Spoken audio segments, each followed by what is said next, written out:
الكريم المنان على ما هدانا إلى الإسلام وأرشدنا للإيمان، وأنزل هذا القرآن الكريم بالبرهان، وأرسل لنا أفضل الرسل بأفصح اللسان، فله الحمد والشكر على هذه النعم العظيمة والآلاء الجسيمة، والصلاة والسلام على خير خلق الله وخاتم رسل الله الذي قال ما اجتمع قوم في بيت من بيوت الله يتلون كتاب الله ويتدارسونه فيما بينهم إلا نزلت عليهم السكينة وغشيتهم الرحمة وحفتهم الملائكة وذكرهم الله في من عنده وعلى آله وصحبه ومن اهتدى بهذه. وبعد، فقد وقفنا في الدرس الماضي عند قوله جل وعلا من سورة البقرة: وإذ قال موسى لقومه إن الله يأمركم أن تذبحوا بقرة الآية، فلنبدأ من هناك. أعوذ بالله من الشيطان الرجيم. وإذ قال موسى لقومه إن الله يأمركم أن تذبحوا بقرة قالوا أتتخذنا هزوا قال أعوذ بالله أن أكون من الجاهلين قالوا ادع لنا ربك يبين لنا ما هي قال إنه يقول إنها بقرة لا فارض ولا بكر عوان بين ذلك فافعلوا ما تؤمرون قالوا ادع لنا ربك يبين لنا ما لونها قال إنه يقول إنها بقرة صفراء فاقع لونها تسر الناظرين قالوا ادع لنا ربك يبين لنا ما هي إن البقرة شابه علينا وإنا إن شاء الله لمهتدون قال إنه يقول إنها بقرة لا ذلول تثير الأرض ولا تسقي الحرث مسلمة لا شية فيها قالوا الآن جئت بالحق فذبحوها وما كادوا يفعلون وإذ قتلتم نفسا فادارأتم فيها والله مخرج ما كنتم تكتمون فقلنا اضربوه ببعضها كذلك يحيي الله الموتى ويريكم آياته لعلكم تعقلون ثم قست قلوبكم من بعد ذلك فهي كالحجارة أو أشد قسوة وإن من الحجارة لما يتفجر منه الأنهار وإن منها لما يشقق فيخرج منه الماء وإن منها لما يهبط من خشية الله وما الله بغافل عما تعملون أفتطمعون أن يؤمنوا لكم وقد كان فريق منهم يسمعون كلام الله ثم يحرفونه من بعد ما عقلوه وهم يعلمون وإذا لقوا الذين آمنوا قالوا آمنا وإذا خلا بعضهم إلى بعض قالوا أتحدثونهم بما فتح الله عليكم ليحاجوكم به عند ربكم أفلا تعقلون أولا يعلمون أن الله يعلم ما يسرون وما يعلنون. أعوذ بالله السميع العليم من الشيطان الرجيم. بسم الله الرحمن الرحيم. الله سبحانه وتعالى ባለፉት አያቶች ስለ በኒ እስራኤሎች ጉዳይ በማንሳት يا بني إسرائيل اذكروا نعمتي التي أنعمت عليكم وأني فضلتكم على العالمين በሚለው በሁለት ቦታ በተከታታይ ስለ ቀደምት የወዳጆቹ ልጆች ከፈር ስላፈነገጡ ወደ መስመሩ እንዲመለሱና አቋማቸውን እንዲያስተካክሉ እየጠየቀ ነበር የመጣው። በዛ ሂደት ላይ በተለያየ ጊዜ የተለያዩ ጥፋቶች እንደፈጸሙና አላህ ግን Subhanahu Wa Ta'ala እንደ ክፋትና እንደ ጥፋታቸው ሳያጠፋ በትግስት ብዙ ጣውረዶችን እያለፉ እንደመጡ እየነገረ የመጨረሻው ድል ሲመጣ ደግሞ የመጨረሻ ጥሪ በማድረግ ቶሎ ወደ ፍቃድ የተመለሱ ካልሆነ ግን የመጨረሻው ድቀታችሁን ተወድቃላችሁ እያለ በማስጠንቀቅ ላይ ነው ያለው። እና ቀደም ሲል ነብዩላህ ኢብራሂም እንግዲህ ኸሊሉር ረህማን እንደሚታወቁት አበል አንቢያ የነብያት አባት በመባል ይታወቃሉ። አብዛኛው ነብያት ከሳቸው ሀረጋ ይወጣምና ማን ነው ከሳቸው በኋላ የመጣው እና የሳቸው ደግሞ በርካታ ነብዮች ወረደበት ዘር ሀረግ ያዕቁብ ናቸው። ያዕቁብ ማለት የነ ነብዩላህ ዩሱፍ አባት ማለት ነው። ያዕቁብ አላህ Subhanahu Wa Ta'ala እንግዲህ ዝርያቸውን የተባረከ አድርጎ የመሃል ልጅ ናቸው። ከዛ በኋላ ለመጣ ነብያት ሁሉ ከእሳቸው ዘር አይወጣም መሐመድ ብቻ ሲቀሩ አለይሂ ሰላቱ ወሰላም። እና የመጨረሻውን እድል ለአጎቶቻቸው ልጆች ሰጣለሁ የሚል በተውራት ተጽፎ ነበር። እስከዛ ድረስ እናንተ ተቀጥላላችሁ፣ የመጨረሻው ግን በሌሎቹ ማለት እንግዲህ ኢብራሂም የበኩር ልጃቸው እስማኤል ነው። ያዕቁብ ያንገፋይቱ ባለቤታቸው ልጅ ሲሆን ይሄኛው ያገልጋያቸው ነበሩ ማለት ነው። እና ይሄን ነገር የመጨረሻውን እድል በነካጁ ለኛ ማጠቃለል ሲገባው ለምንድነው ለሌሎች አሳልፎ የሰጠው? ከኢብራሂም ዘር አልወጣም፣ ግን በያዕቁብ ሀረግ ማለቅ አለበት የሚል አቋም ይዘው ይከራከራሉ ማለት ነው።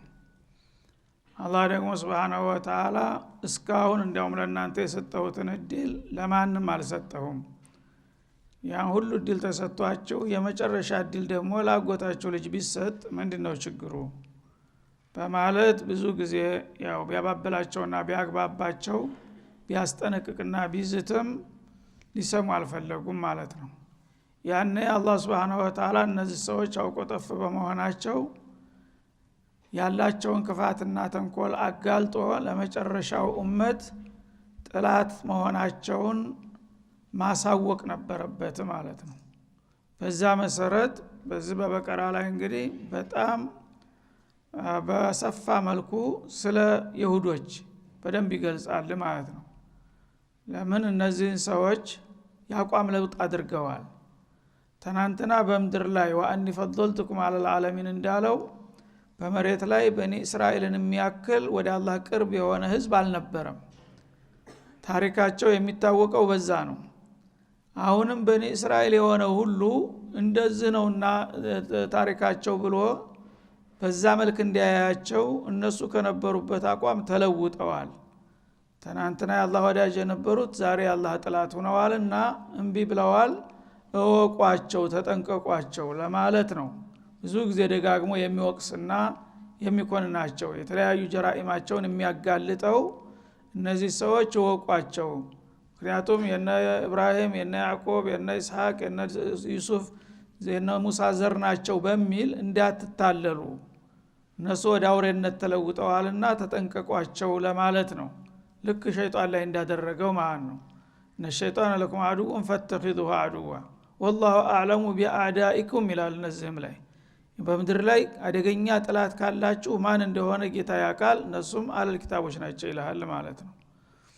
እና በዚህ እንግዲህ ሙስሊሙ ባለማወቁ ነው እስካሁንም ብዙ ችግሮች እየደረሱበት ያለው። ምክንያቱም በአህለል ኪታብ ስም ሁልጊዜ ይታለላል ማለት ነው። ለዚህ ሲል እንግዲህ ደጋግሞ አላህ Subhanahu Wa Ta'ala በተለያዩ አጋጣሚዎች የፈጸሟቸውን ስተቶችና ስተትም ደግሞ በእንደ ስተት ሳያውቁ ሳይሆን ሁን ብለው በተንኮልና በደባ በእስላምና በሙስሊሙ ላይ የሚፈጽሙት ግፍ እስከ መጨረሻው የሚቀጥል መሆኑን ስለሚያውቅ ያንን ነው መጠቆምና ማስጠንቀቂያ ያዘው ማለት ነው። እና ለእናንተ ብቻ ሳይሆን እስበርሳቸውም ቢሆን ተቀብለናቸዋል የሚሉትን ነብያቶች እንደሚገባው ሆኖ እንዳልተቀበሉም ጭምር ማለት ነው። የመጨረሻ ታላላቅና ዕውቅ ነብያቶች እንኳን ሲላኩላቸው ከነሱ ጋር አተካራ ይፈጥሩ እንደነበረ ያስቸግሯቸው እንደነበረም ጭምር ይገልጽልናል ማለት ነው። እንኳን እንደዛሬ ሽምጥጥ ብለው በካዱበት ጊዜ ይቅርና ሙስሊሞች ነን ታማኞች አገልጋዮች ነን እንኳን ባሉበት ጊዜ እነ ሙሳን የሚያህል ነብይ ምን ያህል ያንጓጥጧቸውና ያስቸግሯቸው እንደነበረም ጭምር ያሳየናል ማለት ነው። እና ከዛ ጋር የተያዘው ነብዩላህ ሙሳ ጋራ በአንድ ወቅት የፈጠሩትን አተካራ ነው ዛሬ የሚገልጽልን ያለው። ወኢዝ ቃለ ሙሳ እዝኩር ለሁም ያው ኢዝ ቃለ በመጣ ቁጥር ሁሉ ጊዜ እዝኩር የሚል ቃል ተጀርባው እንዳለ ነገር ያለው በተደጋጋሚ እዝኩር ለሁም ያ ረሱልና ኢዝ ቃለ ሙሳ ማለት ነው። እነዚህ በኒ እስራኤሎች እስራኤል ዝርያን እንባዎች ነብዩላህ ሙሳ በአንድ ወቅት ያላቸውን ነገር እስቲ አሁን ላሉት ይሁዶችና ላንተም ተከታዮች ጭምር አውሳላቸው ንገራቸው ማለት ነው። እነሱም ምን ያህል እንግዲህ መጥፎዎች መሆናቸውን ረስተው ከሆነ አስታውሳቸው፣ ያንተም ተከታዮች ደግሞ እነማን እንደሆኑ እንዲያውቋቸው እስቲ ይህን ታሪክ ንገራቸው ለሰው ልጆች አውሳላቸው ይላል። ምናሉ ለሙሳ ነብዩላህ ሙሳ ለነዚህ ህዝቦች ምናሉ በዛ ወቅት ኢነላህ የእሙሩኩም አን ተድበሑ በቀራ አላህ Subhanahu Wa Ta'ala አንዲት ላም እንድታርዱ አዟቸዋልና ላጋጠማችሁ ችግር መፍትሄ ታገኙ ዘንድ አንዲት ላም ረዱ ብሎ መከራቸው ነብዩላህ ሙሳ ይላል። ራሳቸው ባነሱት ጥያቄ ነው ደግሞ የሆነ ችግር አጋጠመንና ምን ትመክረናለህ ሲሏቸው ሙሳ በመልሱ ነው ይሄን የሚሉት ማለት ነው። እና ለዚህ ችግር መፍትሄ ለማግኘት ከፈለጋችሁ ጌታ እንደነገረኝ አንዲት ላም ረዱ ብሏቸዋል። እሷን አርዳችሁ በስጋዋ ያን ነገር ስትመቱት መፍትሄው ይመጣል ብሎ ነገራቸው ይላል። ይሄ እንግዲህ ከጌታቸው ተቀብለው ነው ደግሞ ሙሳ ዝም ብለው የራሳቸውን ራእይ ሐሳብ አይደለም የተናገሩት ማለት ነው። ያነ ምናሉ የተባሉትን ነገር እንግዲህ ቅንነት ቢኖራቸው ወዳውኑ የፊታቸው ያገኙአትን ላም ቢያርዱ ችግሩ በቀላሉ ያልቅ ነበር። ግን ጭቅጭቅ ስለሚወዱና ሁሉ ጊዜ አተካራ ስለሚፈልጉ እንደገና ሙሳን ያመናጭቋቸው ጀመር። የሆነ ያልሆነ ጥያቄ እያቀረቡ ማለት ነው። እዝባሁ በቀራ አሏቸው። አየ በቀራ የፈለገው ላም የምትባል ነገር ማንኛውም ዋሶፋ ሳያስፈልግ አንዲት ላም ረዱ ችግራቸው ይፈታል ተብሎ ተነገራቸው ማለት ነው።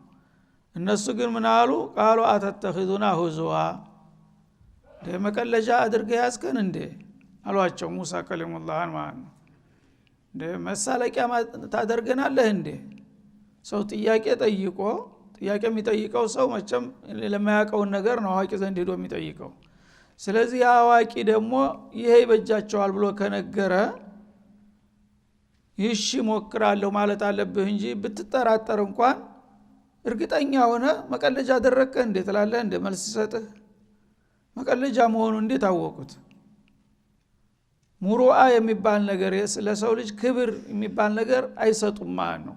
ላመኑበት ነብይ እንኳን የካዷቸውን ነብዮች ምን ሊያረጓቸው ነው ላመኑበት እንደዚህ ሲሉ? አተተኺዙና ሁዙዋ መህዙአን ቢ ሱኽሪያ መቀለጃ አድርገህ ያዝከን እንዴ? እኛ ቸግሮን በቁም ነገር እያማከርንህ አንተ ከብት ረዱ ትለናለህ። ከብት ማረድና የኛ ጉዳይ ምን አገናኘው? እሺ ይሄን ታወቁ ለምን ነው የሚጠይቁት? እሺ አልገባንም ማስረዳን ማለት አንድ ጉዳይ ነው። ግን እነሱ እርግጠኛ ሆነው መቀለጃ አድርገህ ያዝከን እንዴ ይሏቸዋል ሙሳን ማለት ነው። ሙሳ ደግሞ ምን አሉ? ቃለ አዑዙ ቢላህ አን አኩነ ሚነል ጃሂሊን። ሱብሃንአላህ።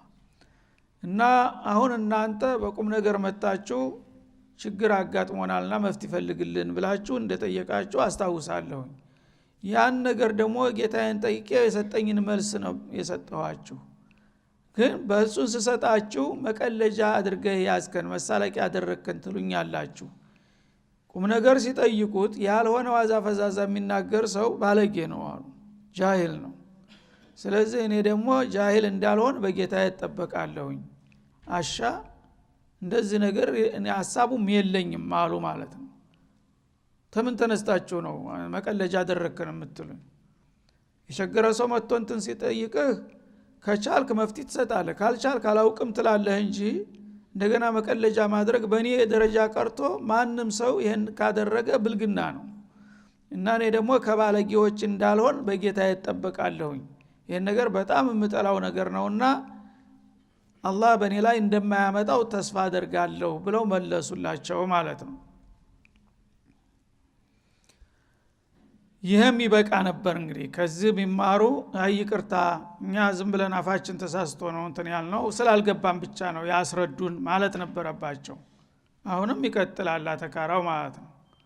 ምን አሉ? ቃሉ ድዑ ለና ረበከ ዩበይን ለና ማሂ አሉ። ይህች ልትታረድ የተፈለገችው ላም ምን አይነት ከብት እንደሆነች እንዲገልጥልን ጠይቀው ማብራሪያውን አሉ። እሺ የምትታረድ ላም ከለሯ ቀይ ሆነ ነጭ ሆነ ጥቁር ሆነ ምንድነው ልዩነቱ? ዋናው ታርዳ በዛ በስጋዋ ያ የሚፈለገው ነገር እንዲወጣ ነው የተፈለገው። የቆዳዋ መልክ ምንድነው የሚያመጣው ነገር እዚህ? ወይስ ባህሪዋ የደረጃዋ? አሁን መጠኗን ነው የሚጠይቁት። ላም እየተባለ ላም የታወቀ ነው አይደለም?